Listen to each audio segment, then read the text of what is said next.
Olá, gente, de volta então agora. Nós estamos aqui para que a nossa programação especial. Doutor Euclides ao meu lado, ele vai conversar com a gente. Olha a hora certinha, 12h26 agora.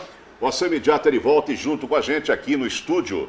Já está ao meu lado o advogado Dr. Euclides Jutkowski, coordenador do curso de Direito das Faculdades Claretianas, sempre pronto para responder as perguntinhas dos telespectadores sobre o direito do consumidor. Né? Uma boa tarde, bem-vindo mais uma vez aqui no nosso programa. Obrigado, doutor, pela presença. Tenha uma excelente tarde, é um prazer recebê-lo. Prazer é nosso. A gente espera tanta sexta-feira você estar do nosso lado aí. Vamos lá. E olha, o nosso Ação Imediata agora, ele traz as perguntas que os nossos telespectadores deixam para a gente. Eu quero começar perguntando o seguinte aí. Quando a pessoa compra o imóvel e o inquilino não quer sair do imóvel, que é muito difícil, tanto sendo dono quanto está alugado ou não. Enfim, ela precisa morar, vai casar e tal. Como é que funciona? O que fazer para tirar o cidadão de dentro deste imóvel? O comprador do imóvel, ele tem que respeitar o contrato de locação até o término. Se acaso o locador precisa do imóvel antes, ele vai ter que pagar uma multa contratual e tentar negociar com o inquilino. Mas se tem um contrato de locação, Antônio Carlos, tem que seguir esse contrato até o final. E caso o inquilino não saia, o locatário não saia, tem que promover uma ação aí de despejo. Agora, com certeza tem que notificar o inquilino no prazo legal, né, antes de terminar o contrato, dizendo que ele vai ter que desocupar e que esse imóvel tem que ser devolvido. Agora, nós sabemos que nós temos muitas imobiliárias, um mercado que cresce muito e muito mais. E hoje agora a pergunta é a seguinte, é aquele caso da pessoa que tem o inquilino, a imobiliária não pagou as contas que o inquilino já tinha pago para a mesma, processa a imobiliária, qual o segmento? Aliás, a palavra processo hoje, eu queria que o senhor deixasse claro para a gente, eu vou processar, não é bem assim, né? Aliás, o senhor deve pregar aquele meio que faz uma união e as coisas ficam mais fáceis, né, doutor? Com certeza. O processo conciliatório, né, é melhor de intermediação. Neste caso, que a imobiliária recebeu do inquilino e não repassou para o locador, precisamos verificar se a imobiliária ela tinha legitimidade para receber esses valores. Na verdade, se nós formos analisar a legislação, ela vai acabar protegendo o locatário, né, o inquilino que está no imóvel. Neste caso específico, se há prova de que quem está no imóvel, o inquilino pagou o aluguel, o locador vai ter que entrar com uma ação, né, contra a imobiliária para receber esse valor de aluguéis que ela recebeu e reteve e não repassou para o proprietário do imóvel. Na verdade, ela ficou com aquilo que não era dela, né? Com certeza. É uma apropriação indébita. Seria uma apropriação indébita, né? Precisa verificar se não tem outros acertos lá com o locador, né, junto com a imobiliária, e houve uma retenção que às vezes até o locador desconhece, né? Ok, então vamos lá. Agora tem aqui uma dúvida. A pessoa teve o nome dela inserida no Serasa, né? Dívidas que são duvidosas. Isso tem acontecido de baseada, não é? Quer dizer, centenas de casos assim. Ou seja, não foram comprovadas que as dívidas eram da pessoa. Como fazer para acertar esse problema? Tem que procurar o Serasa, o Serviço de Proteção ao Crédito, levantar esses débitos, né? Caso não haja origem, tem que ser notificado o credor que fez esse registro, para que ele no prazo máximo, aí, sei lá, de 24, 48 horas, restabeleça o nome, né, do junto ao Serasa. Agora, independente disso, se é indevida a cobrança, cabe uma ação indenizatória para quem fez essa inclusão indevida. Então, como sempre falo aqui, nós temos aqui o Juizado Especial Civil, né, o JEC, que lida com essas questões de uma forma rápida e com menos ônus, né, para o consumidor. Tá certo. Agora tem uma pergunta aqui que deve ser da maioria das pessoas, né? Vamos falar de plano de saúde. Ele está relacionado ao consumidor, não é? Muito bem. A dona Madalena entrou em contato com a produção deste programa. O seguinte, tenho plano de saúde e preciso fazer uma cirurgia de pedra na vesícula, tá? A cirurgia foi cancelada em cima da hora, porque o hospital disse que meu plano não cobre a cirurgia por vídeo e que, para fazer dessa forma, eu teria que pagar R$900. E vou mais longe, com uma perguntinha agora também para o senhor. Seguinte, quando eu tenho uma consulta, preciso agendar a consulta de emergência no melhor convênio da cidade, você vai fazer a sua consulta. liga para a secretária, ela diz, para hoje, eu não tenho, o senhor tem que pagar, mas para o mês, maio, tal, tenho vaga. Como é que eu procedo nesse caminho, junto com essa pergunta também aqui? Ó? No caso da nossa telespectadora, não tenho o nome dela, mas os planos de saúde, a partir de 98, tem restrições em alguns serviços médicos. Essas restrições, no fim, elas não podem impedir a prestação desse serviço aí, desse procedimento médico que ela necessita. Então, no caso, Antônio Carlos, se o hospital ele não está querendo fazer o procedimento médico, ela tem que promover uma ação judicial, né? O juiz com certeza vai conceder uma liminar para que se faça. Porque essas restrições, a maioria das restrições que existe de procedimento com videoscopia, porque o plano não cobre, na verdade esses R$900, que às vezes é 300, às vezes é 400, às vezes também não tem um número exato, eles falam que é para cobrir a parte da videoscopia, não o procedimento cirúrgico em si. Então, na verdade, eles querem cobrar uma parte do procedimento da videoscopia. Então, eu entendo que é uma forma de tentar aí levar o consumidor a erro. Ele pode fazer uma reclamação no PROCON ou no JEC, mas eu acho que vale a pena conversar com o hospital para que eles efetivamente façam o procedimento que tanto ela necessita, porque se ela está com problema de rim, de vesícula, isso aí tem que ser resolvido rápido. Com relação aos atendimentos médicos, eu acho que tem que ser feita uma reclamação formal no plano de saúde, porque você você tentou fazer o agendamento, foi falado que não tinha, mas que se você pagar, tem. Né? Então, quer dizer, eles estão dando prioridade para particular do que para plano. Eu acho que isso você tem que formalizar essa denúncia no plano de saúde. Muito bem. Agora tem uma pergunta aqui legal, interessante, que também ela vai atender a muitas pessoas. O Juvenal, lá do Terra Nova, ele diz que mora junto há 10 anos, tá? E o que ele tem que fazer para a companheira ter direito? Muito legal a ideia dele, por sinal. Ele quer dar o que ela merece, né? Isso é um amor, é lindo, né, doutor? Então, mas precisa ver o que ele... na verdade, ela já tem os direitos garantidos. Depois da Constituição de 1988, a união estável é reconhecida como essa união fosse de direito. Então, não há necessidade de tomar nenhum procedimento. Se ele quiser fazer algum pacto, né, alguma escritura, algum documento formalizando a união estável, ele pode procurar qualquer cartório de notas e fazer isso através do instrumento público. Mas, na verdade, não necessitaria, porque se ele convive com ela há mais de 5 anos de forma estável, ela já tem os direitos como se fosse uma cônjuge casada, né, com uma união de direito, né, uma conjugal de direito. Deixa eu te perguntar uma coisa mais interessante desse meio, porque eu sei que nós estamos atendendo aqui muitos telespectadores e muitas, né? Quer dizer, por exemplo, vamos colocar a hipótese que eu tenha uma mulher que more comigo por um tempo, né? Então, aí eu quero saber o seguinte, aquilo que eu tenho no meu nome eu passo para ela, ou, na verdade, ela vai apenas receber o que dali para frente, a partir da união, eu compro junto com ela. O que eu tenho ali já meu, ela não teria o direito. Não, o que você tinha antes da união permanece seu, e o que vocês adquiriram depois da união, que tem ameação com a sua cônjuge.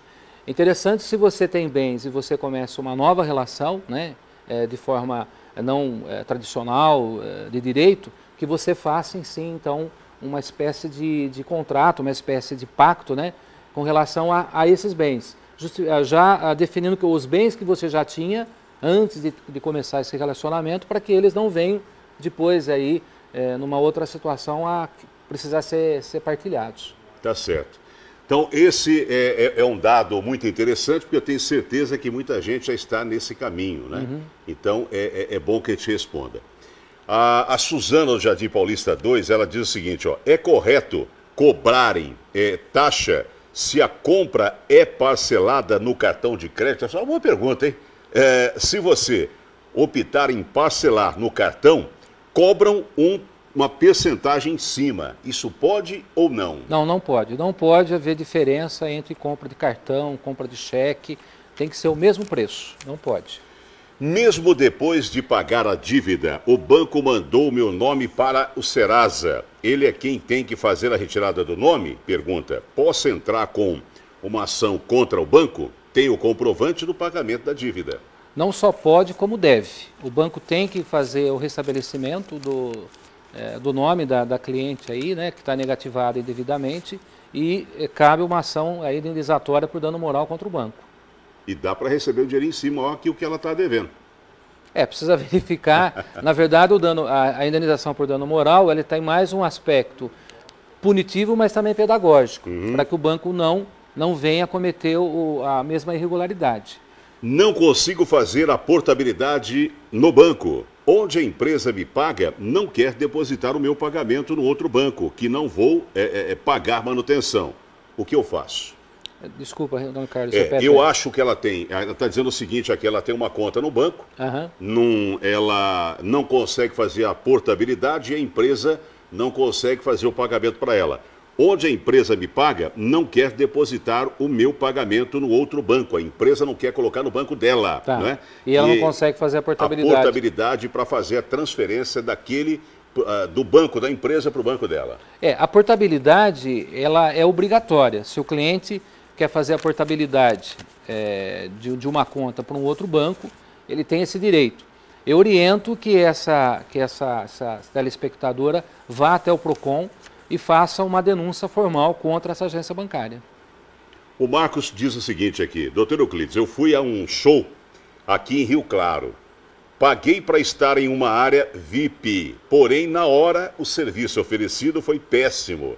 Muitas pessoas, inclusive, reclamavam em rede social. Posso ser ressarcido neste caso o valor que eu paguei? Com certeza. Se você tiver provas, se você também tiver documento, quais são os serviços que você teria direito, né, durante o show, durante o evento, você tem que ter uma documentação que a área VIP você teria o seguinte serviço. Caso você tenha isso e você provar que isso não foi lhe ofertado, eles vão ter que devolver o dinheiro para você e cabe aí talvez até uma indenização aí por dano material, né, porque você teve que depois ter gasto e não conseguiu ter os bens os serviços que foram oferecidos. Quando contrata alguém para a prestação de serviço dentro de casa, né? E essa pessoa recebe a primeira parcela, mas não conclui o serviço. E ela vai embora e abandona. Isso não acontece muito, né? Um caso por dia, não mais, né? Qual procedimento deve tomar? Não quis deixar o seu nome, mora na Bela Vista, está aqui.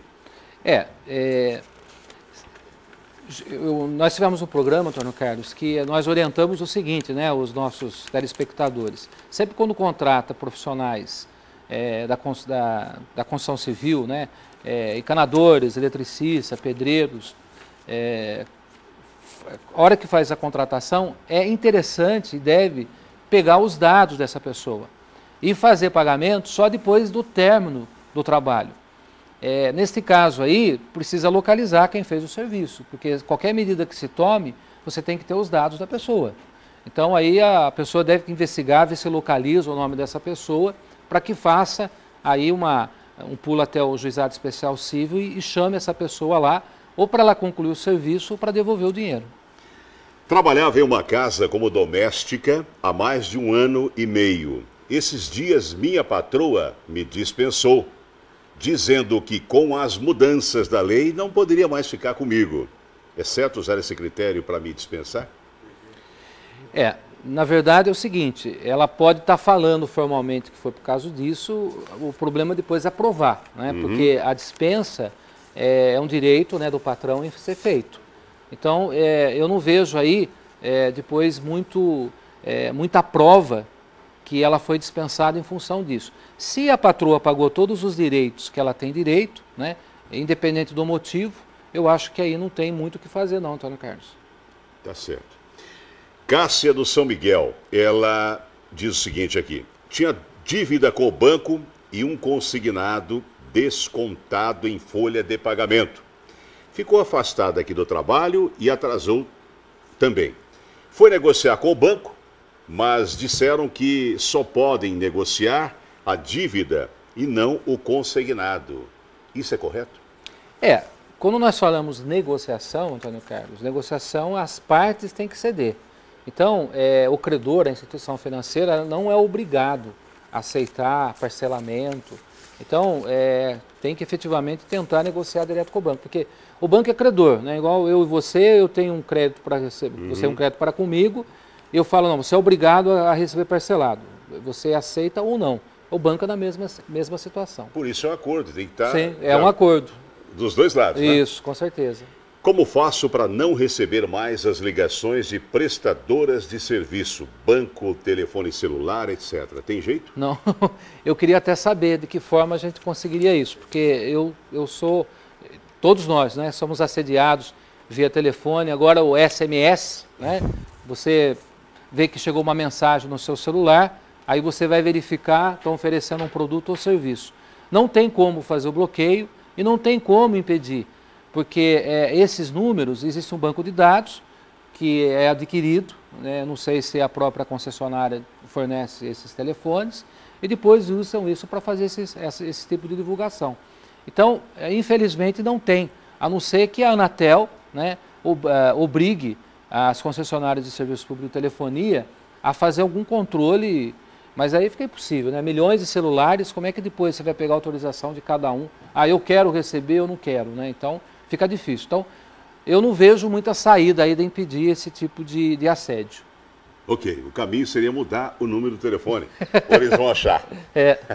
Mas depois acaba achando, né? Tem certas mensagens que ainda agrada, outras não, né? Com certeza. E vem sempre na hora que você não pode atender.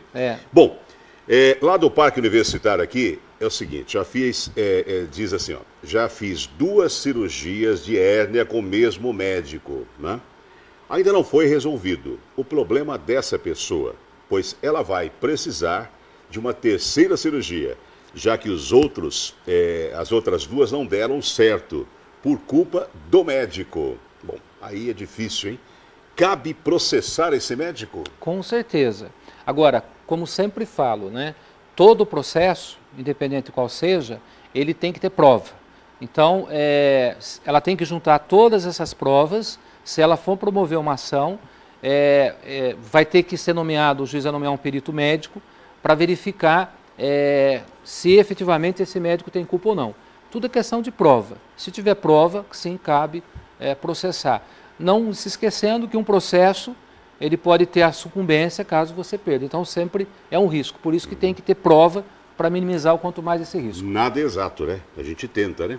Agora, as 2 cirurgias foram por meio de convênio, o convênio dará a 3ª com outro médico. Nada mais claro, porque se já 2 vezes ela está acusando que errou, não tem negócio, né? Tem que mudar, tá? Muito bem. E nós vamos então agradecendo aqui a presença do Dr. Euclides no nosso programa de hoje. Eu quero cumprimentar os nossos telespectadores pela participação. Claro que se a gente fosse continuar aqui o dia inteiro, né? Muito obrigado pela sua presença e aquilo que o Dr. Euclides, por, né, de repente aí não tem uma resposta na hora, tenho certeza que a gente deixa aqui aberto e no próximo programa a gente vai responder. E continue ligando, deixando a perguntinha aí. Na próxima sexta-feira ele vai estar comigo novamente aqui ao nosso lado. Então, muito obrigado, viu? Uma boa tarde. Eu agradeço. Foi um prazer mais uma vez revê-lo no programa. Até lá, uma boa tarde a todos. E vamos agora para o nosso intervalo. O Ação Imediata, gente, ele volta já já com muito mais atrações para vocês aqui, ó. Muito obrigado por esse carinho, então, dessa predisposição de uma pessoa super ocupada que vem com a gente aí, Dr. Euclides, e vem responder as nossas perguntinhas. Aos cinegrafistas também aí, né, que hoje se reuniram aí para a gente trazer mais essa atração para você, tá? O nosso programa tem um pequeno intervalinho e nós voltamos em segundos. Não sai daí, até já.